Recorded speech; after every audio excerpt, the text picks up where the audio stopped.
What's going on, people? We are Tottenham TV here, back here with another episode of Player Ratings. Obviously, we lost 5-4 at Goodison Park last night in the 5th round of the FA Cup.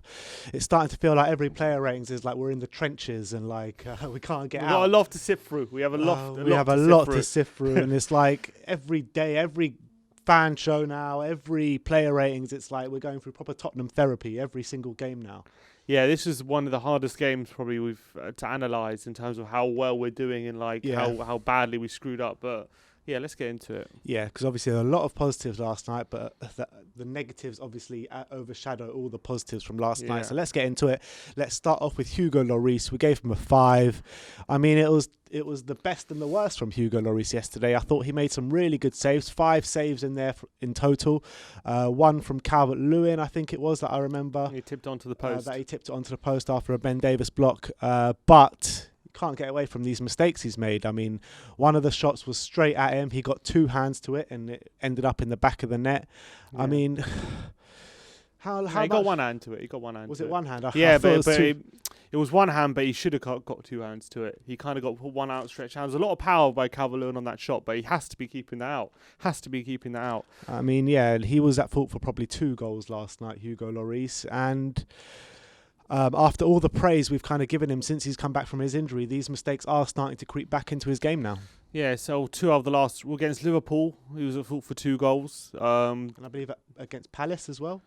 Palace, yeah, you could say he was at fault for that goal. They scored, and yesterday he was at fault for.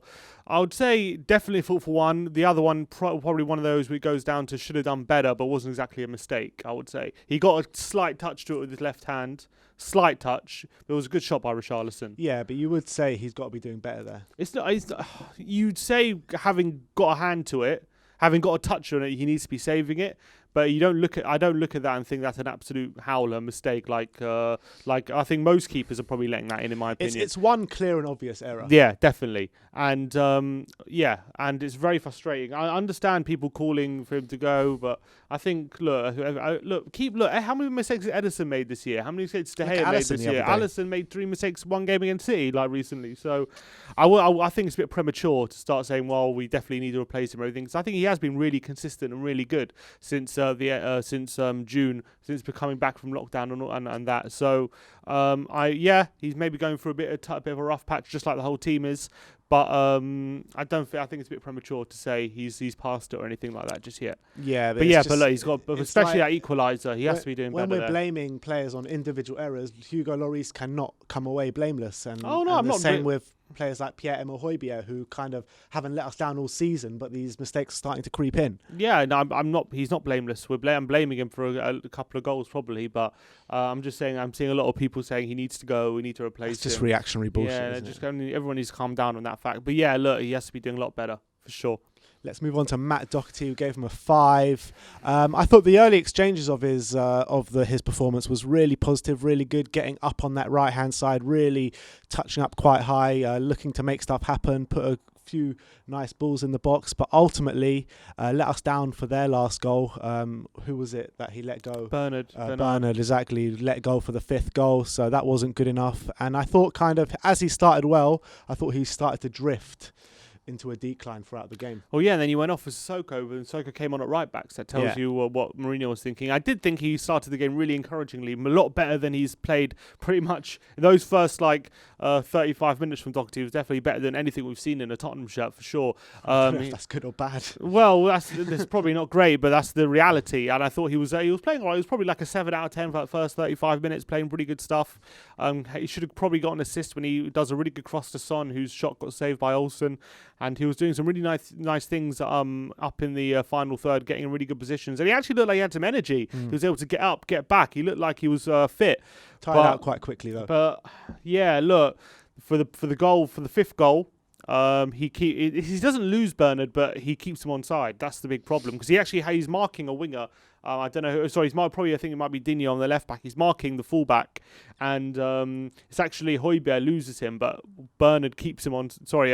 Dougherty keeps him onside, lets him go there, and also for the goal again for Richarlison, he also keeps him onside.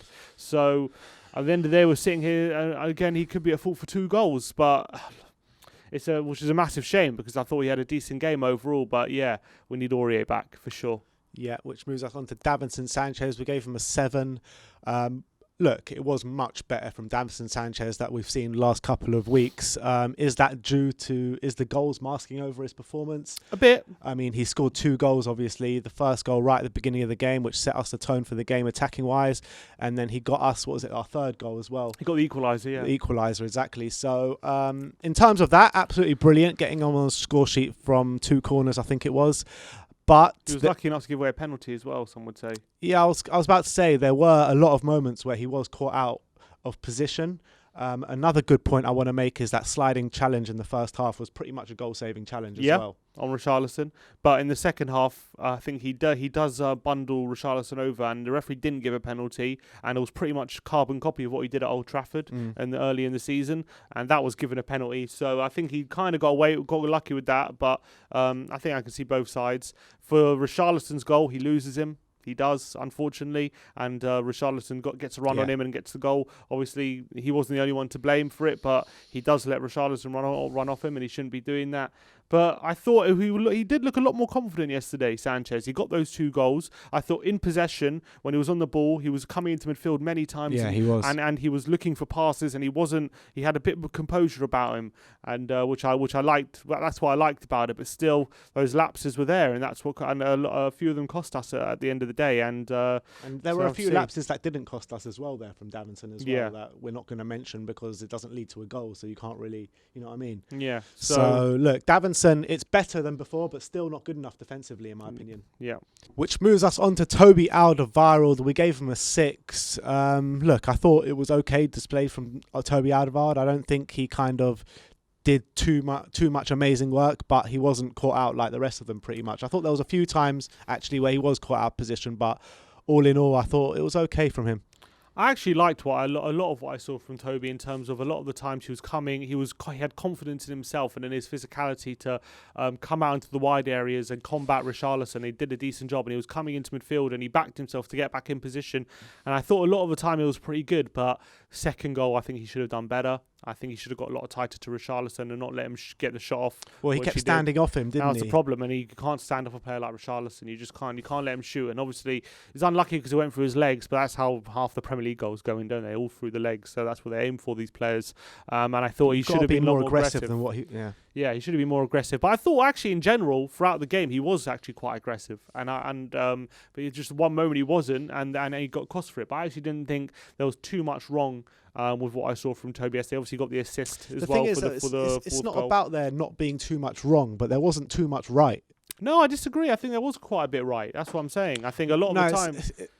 I'm losing what I'm trying to say. It's not like the Toby Alderweireld that we know is supposed to be some massive centre-back, one of the best centre-backs in the Premier League, you know what I mean? And these are not the performances we know Toby Alderweireld for. Yeah.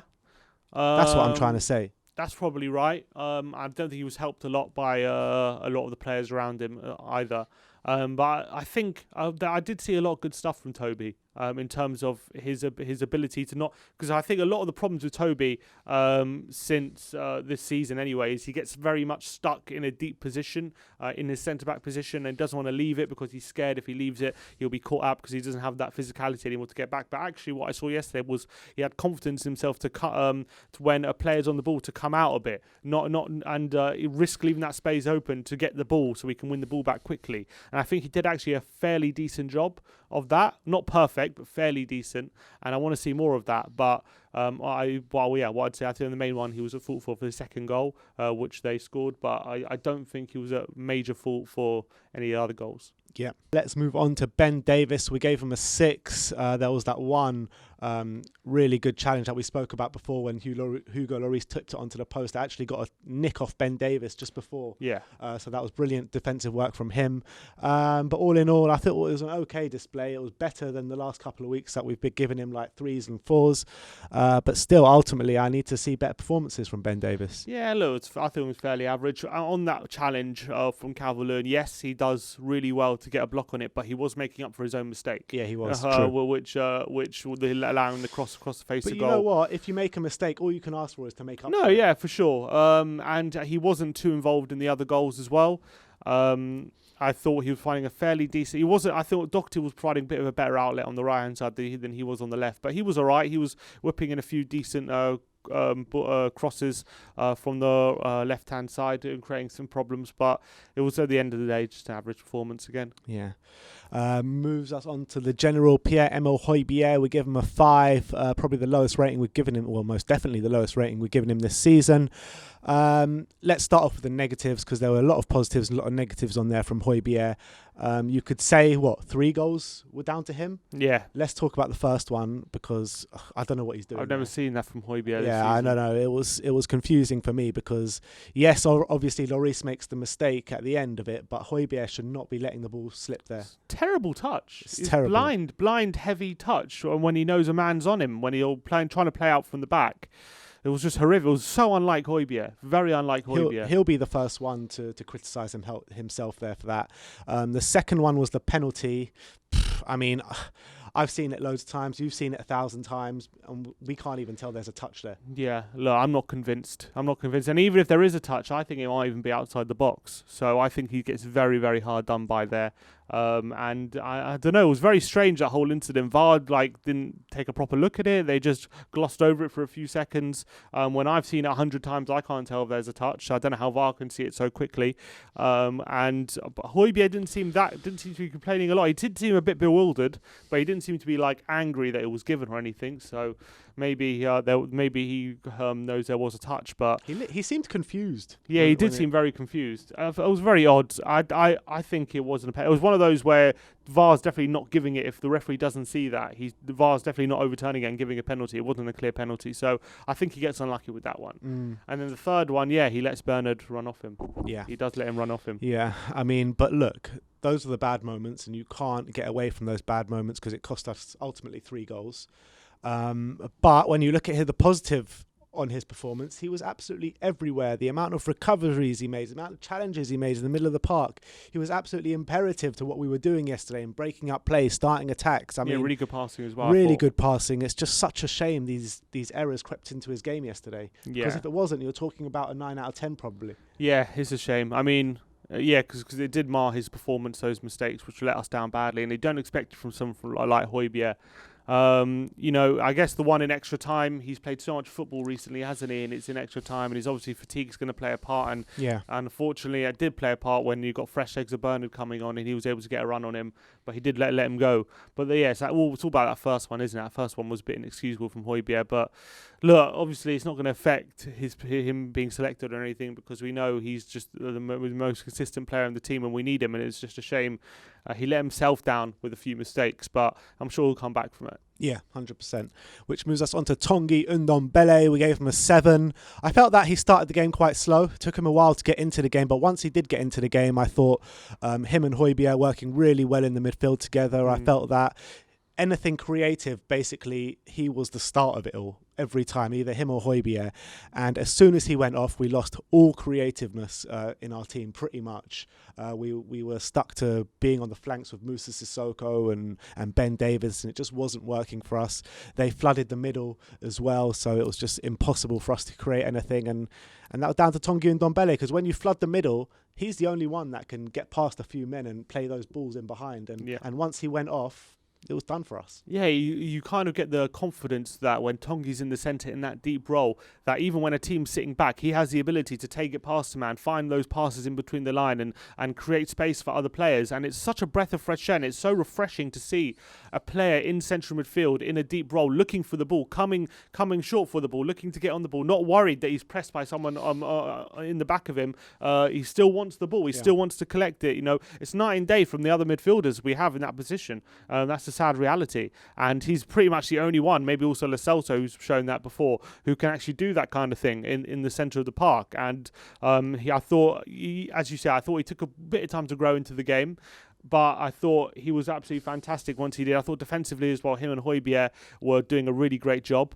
He's really improved that aspect of his game, hasn't he? Yeah, I thought Decore a few times got away from him, but I think in general he was the more dominant central midfielder there, and we have to persist with them too, because I think that's the key. Dembele a bit deeper, the way he's playing at the moment, that's the key to unlocking a bit of attacking flair in our side, and the reason why we just saw a lot of Lamela, Lucas, and who was Bergvine on the ball, especially in the first half. I think he was a big part of that. Yeah, I agree.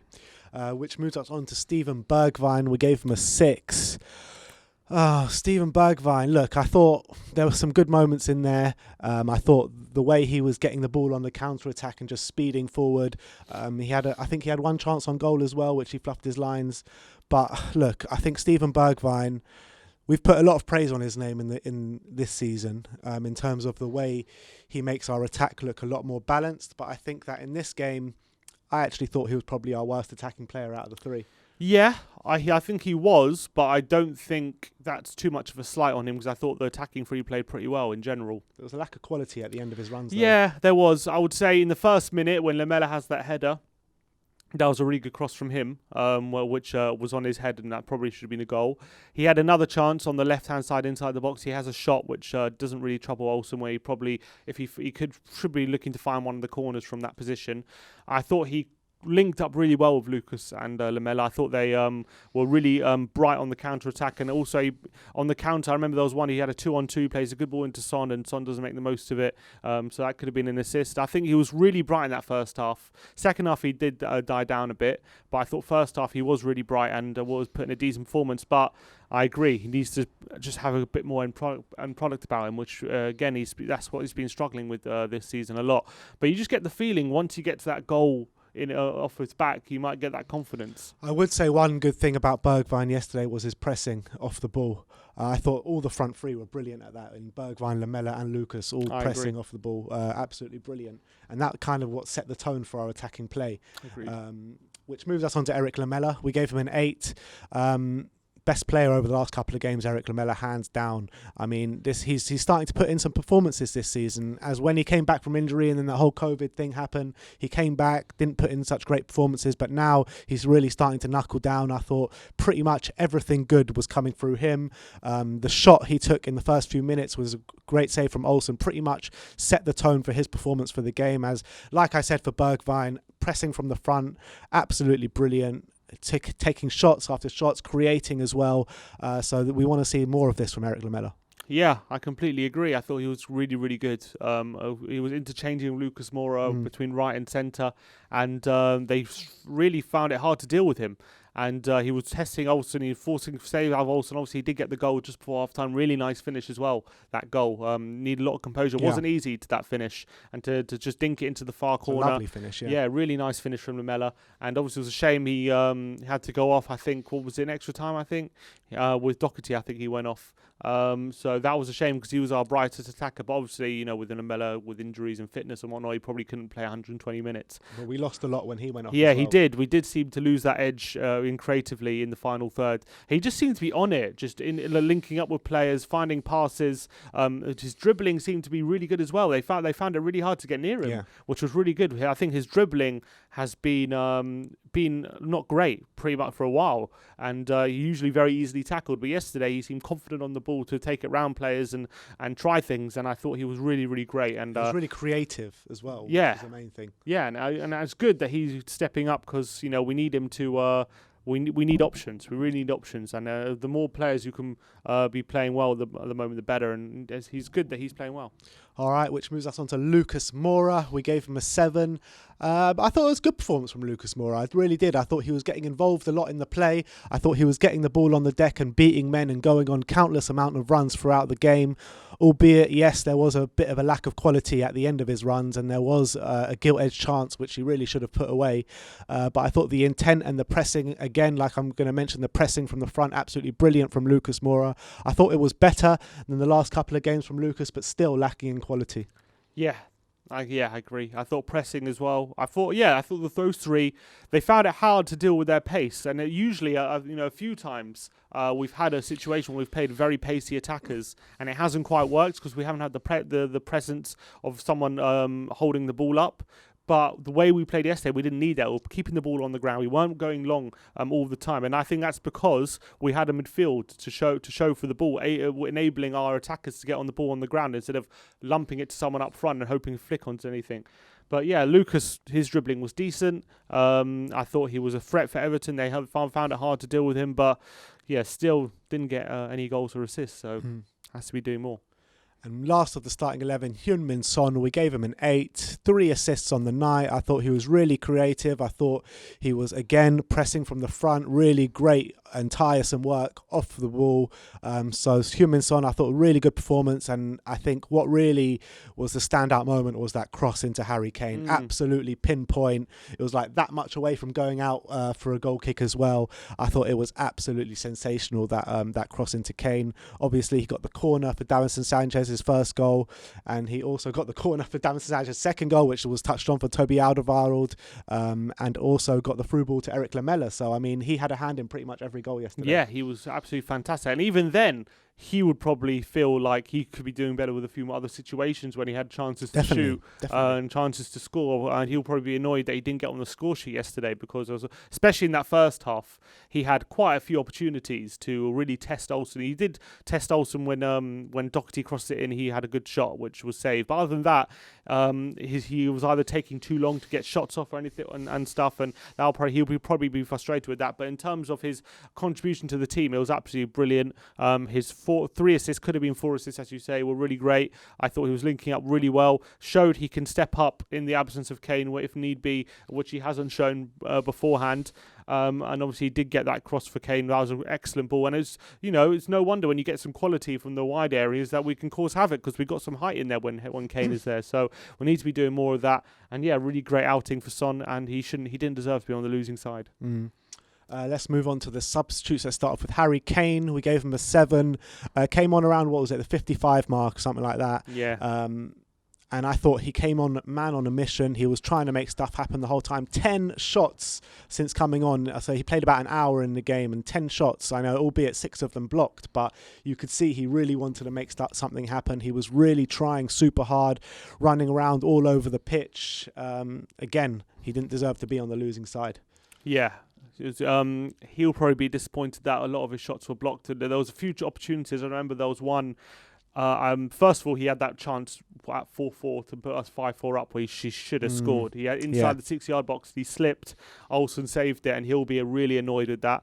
That's bread and butter for Harry Kane. Yeah, exactly. I can't remember if it was in the first half of extra time or was in the second half. He had a really good opportunity. He cut inside, and Son was completely free on the left. He goes for the shot, and it was blocked. Yeah. And it was blocked twice, I think.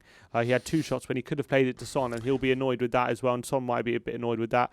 But obviously, he did get the goal after he came on. Really good header to drag us back into the game and take us extra time.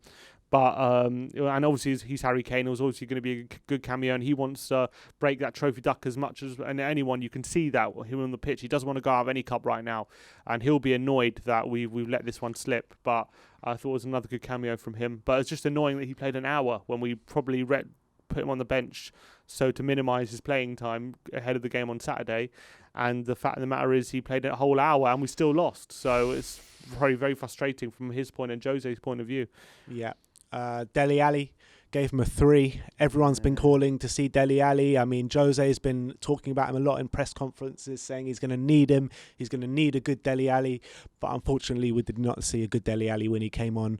Look, I think it's, before we lay into him and talk about his performance, I think it's important to say that it's hard to just come in after so long in the wilderness and hit the ground running and straight away show a good performance. But what I do want to say as well, the things that he's trying to do on a football pitch is just, it's just not helping us, and it's not helping his cause, it's not helping us, and it's only going to make Jose Mourinho more angry with him at the end of the day. I mean, trying a nutmeg inside our own half when we're trying to get a goal. Yeah. What's he doing? What I don't understand what he's doing. I mean, there were time and time again he was just losing the ball in the middle of the park. I can't remember one good thing he pretty much did when he came on. Can you remember one good thing? I remember a couple times near the end of the game he was linking up with Sissoko on the right hand side, but it was like getting Sissoko into a crossing position, and obviously that wasn't going to cause much good football. So I think, look, Dele was really frustrating for me when he came on. You thought him coming on with, I can't remember who went off, if it was Lucas or Bergvine or Lamela, I can't remember who he came on for, but you're thinking, okay, he's got a point to prove, he's got 15 minutes to try and get us a goal, maybe he can come up with a bit of magic, but there was nothing of the sort. He was pretty poor. The only thing I would say is I felt like he was trying hard in terms of tracking back a few times. I remember him getting back into position and putting some tackles in and stuff like that, but in terms of his offensive output, his quality on the ball, it just wasn't there. It wasn't showing, and as you say, he was trying really stupid things that frustrated me, and I couldn't have only assumed really frustrated Jose as well with some of his antics on the ball, which he was trying, just didn't help. In the box and he dived as well, which didn't help, probably wouldn't have helped his cause at all. So a very frustrating cameo from Dele, and he kind of caused more problems than solutions, unfortunately, which is what Mourinho's accused him of in the past. But I do want to say, I think that we should persist with him because we know that there's a player in there, and like I said, you're not just going to hit the ground running after being out of the wilderness for so long. I think you need a run of games, you need a run of minutes to get that rhythm back. Yeah. So let's move on to Harry Winks. We gave him a 3. Again, a bit like Dele Alli, I thought he did absolutely nothing when he came on. He came on for Tanguy Ndombele, and with that, if you remember what I said about Tanguy Ndombele, we lost all creativity from that midfield when he went off, and Harry Winks did nothing of the sort, anything similar when he came on. Lost the ball every time he came on, looked short of confidence, short of quality. And that's what I'm going to say on the matter. That touch for the 5th goal was like, if you thought Højbjerg's touch was bad, I mean it was bad, but this was even worse. I don't know how he can do a worse touch than Højbjerg did for that equaliser, but he somehow managed it in that 5th goal. You know what really frustrates me about Winks is he's come on for extra time, fresh legs, right? He's supposed to be there because he's supposed to be sharp. He's supposed to be more energy. He's supposed to be able to outrun or be a bit quicker than the others, Everton central midfielders who've just played 90 minutes of football, and you've just come on, and yet Doucouré's outrunning him. I don't understand how is that possible? Outrunning him, fighting him, outfoxing him, everything. Like, he was just horrendous when he came on. He was devoid of any sort of ideas. Where he gets on the ball when we're in possession, we need a goal, and he's just putting it out of play. He's giving it away. He's doing really horrendous stuff. And I was absolutely appalled by his performance yesterday, and summed up by the last kick of the game. He volleys it pretty much out for a throw, nearer to the corner flag. Comes out for a cross, and oh my god! And it was shocking. And a few moments he did the unforced things that were completely inexplicable. And to do that when it's 4-4 or 5-4 in a cup tie or in extra time, when you know you need quality and you know you're the one who's supposed to be the freshest player on the pitch, there's no excuses. Agreed. Moussa Sissoko, gave him a 4, came on in extra time to slot in at right back for Matt Dougherty. Look, I think Moussa Sissoko, he was getting in good positions, but he was rarely putting any sort of quality in the box. It's hard for him because he's not a natural right back at the end of the day, but he comes on, we're losing 5-4, and we really need to get something, and he's the one, again, similar to Winks, with fresh legs, with energy, but just didn't impact the game. I thought he showed a few bits of nice dribbling, but there was nothing to show for it at the end of it. Any time he got into the final third, it broke down, or he was crowded out. There was I'm not necessarily think it's his fault because he's not a proper right back, but it wasn't great from him. And I know what Mourinho was thinking about putting him on there for the last 15 minutes and get him to run at the fullback, but it didn't work. And it was a pretty poor outing at the end. Yeah, and last but not least, Carlos Vinicius. We gave him a 5. Also came on, the second half of extra time he came on, or the first half. I can't remember. Either way, he came on extra time to provide a target man up there, but he just had pretty much slim pickings. There was nothing there for him, was there? Yeah, for some reason, whenever we went long, we didn't go for him. We went for Kane a lot of the time. So I'm not sure what. Maybe they think Kane is the more likely, but Godfrey was eating them for me. eat and drink pretty much with those headers, winning them every time. Vinicius couldn't really get involved, didn't really have an opportunity to get a goal. Had no service. Yeah, he didn't have any service, and it was. We need to have more quality from the wide areas. We've said that so many times, and we're not going to get it until Aurier and Reguilon are back in the team. That's our reality. Jose Mourinho. I thought that, look, Jose is going to be pulling out his hair, being like, what the hell can I do with this team to make them win? What can I do to this team? You know, I go attacking, I get 4 goals at Goodison Park, and we still lose. So, I mean, Jose, I thought he set the team up well, correct, yesterday. I thought he put that attacking football on show that we all wanted to see. But again, it's the same story as every game. Individual errors and our defence letting us down. I would actually say Mourinho did well because he had to combat against so many mistakes, and we kept getting dragged back in the game every single time. The fact that with the first 35 minutes we were completely the better team, we were much better than Everton, we were dominating the game, creating chances, we were playing really well, and then we're in a crazy 5-minute spell, all of a sudden we're 3-1 down, and he does well to get to motivate the team to get back in the game and not let us lose confidence, and continue with the way we were playing in the first 35 minutes. We did that. We got back in the game 3-3. Another mistake which he can't account for, and then he still makes changes. He does things. We get dragged back in the game again and again. I mean, but you know how many? We can't keep giving away these goals and keep coming back and come back. There's only so many times you can come back. That was proved yesterday. And Mourinho can't be accountable for every single thing there. And so I really felt for him after yesterday. I really did, because he's obviously, a lot of people are going to be clowning on him. He's favourite to be sacked now with the bookies and everything. Is because yeah, that's what I saw. He's favourite as in favourite out of any other manager, not evens or something. And so that's and you know, he didn't deserve that after the performance we put in yesterday, and after the way he set up the team and the way we approached the game. He didn't deserve to come under the criticism that he did, and we didn't deserve what we got yesterday. But the fact of the matter is, when you have players continually letting you down like this, it's, you know, I don't know how he's going to come back from it. The hardest thing to take from yesterday is that the glaringly obvious mistakes were not from the usual suspects. You know what I mean? From the Højbjergs and the Llorises. Yeah. Well, you can argue Lloris could be a usual suspect, but let's say Højbjerg for now. You know what I mean? 3 of the goals we're saying is go down to Højbjerg, and that's the worrying thing. Yeah, I mean, that's obviously a worry. And Jose, I think he will be encouraged a bit by what he saw on the ball, which is a lot better than what we've shown in a long time. But he will tearing his hair out, man. He will completely be he'll be beside himself, I reckon, on the mistakes and how does he combat them, because at the moment, it's just costing us game after game after game. And we should look, the way we've played, in my opinion, I've said this before, apart from the last few weeks, the way we've played for the majority of the season, we should be on a lot more points. We should have a lot more things. But I don't think there's a massive issue with how he's coached the team. I just think the quality of the players clearly isn't up to it. When it gets to a point when you're making this many mistakes, you have to say the quality of the team, the players that we have, can't fulfill the job that he wants. And it went from it would be a bonus to get a centre back in the summer to it was that should have been number 1 priority. But you know what? Me and you both said that centre back should be number 1 priority. Then we saw this Toby Alderweireld and Eric Dyer partnership forming, and we were like, all right, we look like we got something here. But truth comes out, doesn't it? Well, yeah, I see. The players' true colours show.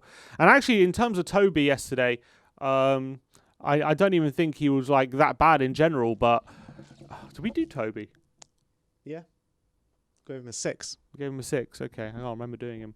But yeah, look, I think Toby in general is pretty decent.